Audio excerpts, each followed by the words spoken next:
내란숙의 피의자 윤석열에 대해서 지금 이 체포영장에 대해서 이의 신청을 하고 효력정지 가처분을 헌법재판소에 했습니다. 헌법재판소 사무처장님 맞나요?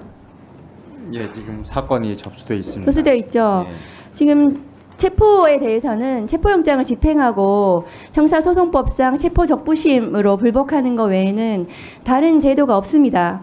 그런데 피의자 윤석열은 모든 것을 정쟁화시킵니다. 이렇게 마치 무슨 이 불복할 수 있는 제도가 있는 것처럼 법기술자이죠. 그건 4년 전에 감찰할 때도 마찬가지였습니다. 소추 사유도 마찬가지입니다. 내란죄를 내란 행위로 바꾸고 내용을 그대로 둔 것입니다. 그리고 헌법적 판단을 받겠다는 거거든요. 사무처장님, 예. 헌법재판소에서 윤석열에 대해서 내란수괴죄를 인정하면 형사법정에서도 내란수괴죄 인정이 됩니까? 죄송하지만 다시 한번.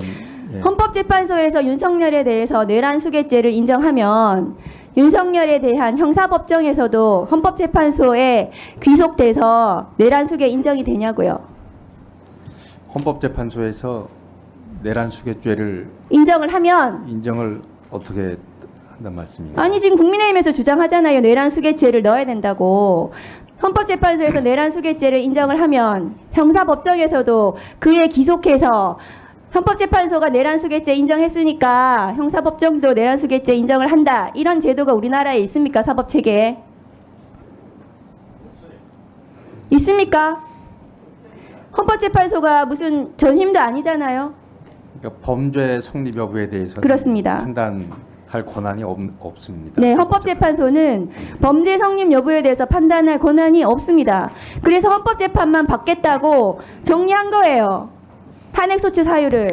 그런데 박근혜 때도 마찬가지로 그렇게 했어요. 범죄 성립 여부는 판단 안 받겠다고 권성동 원내대표가 했습니다. 본인의 과거를 지금에 와서 부정하는 겁니까?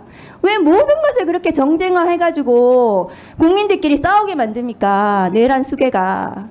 이해가 안 됩니다. 그리고 반대를 하려면 탄핵소추단에 들어와서 반대를 하세요.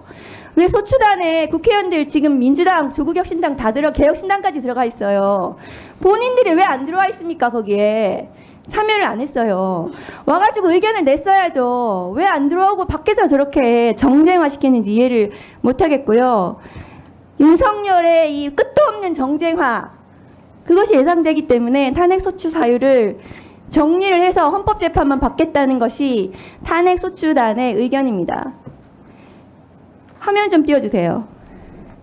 공수처장님, 체포영장 집행을 방해하는 것은 전직 법무부 장관의 저 말에서도 알 수 있죠. 법원이 발부한 영장 집행을 힘으로 막는 것은 범죄의 영역이다. 누가 한 말입니까? 한동훈 전 법무부 장관이 한 말입니다. 다음 거 보여주세요. 공수처 왜 1월 3일 현장에서 5시간 만에 나왔습니까? 처장님 답변하세요. 경호처의 조직적인 저항으로 인해서 체포영장의 집행이 무산되었습니다. 경호처에서 그때 현장에서 나올 때 공수처의 공식 입장은 화기를 휴대한 경호처 직원으로 인한 안전의 우려 때문에 철수한다고 했습니다. 맞습니다. 현장에서 어떤 화기에 대한 안전사고 우려가 있었습니까?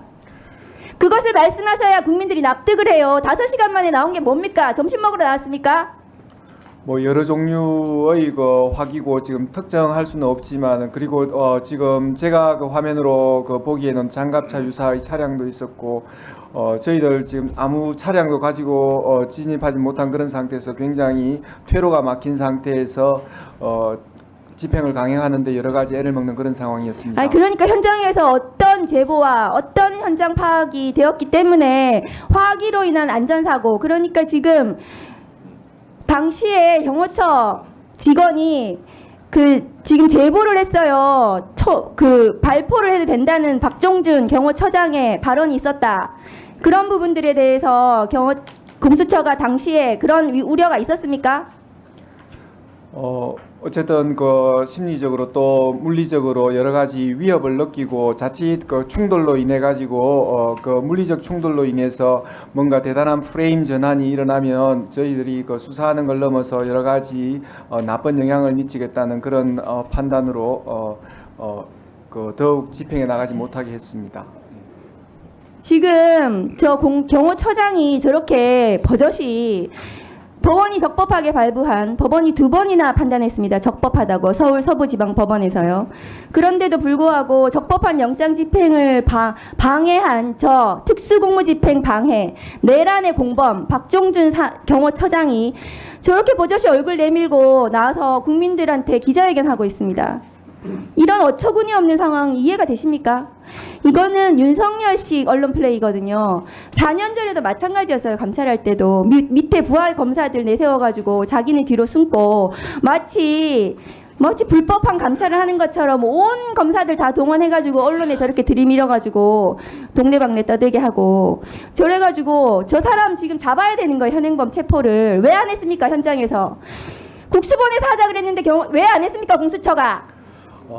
그런 부분은 정확하게 말씀드리자면 조금 오해가 있는데요. 저희들이 뭐 현장에서 다 의견이 합치된 건 아니지만 여러 가지 물리적 충돌, 그 충돌로 인한 그 부작용을 막기 위한 그런 판단이었지 뭐 어느 쪽이 맞고 어느 쪽이 실행을 하겠다는 그런 상황은 아니었습니다. 경호처장이 지금 현행범인인데 왜 체포를 안 해요? 거기서 체포를 하셔야죠.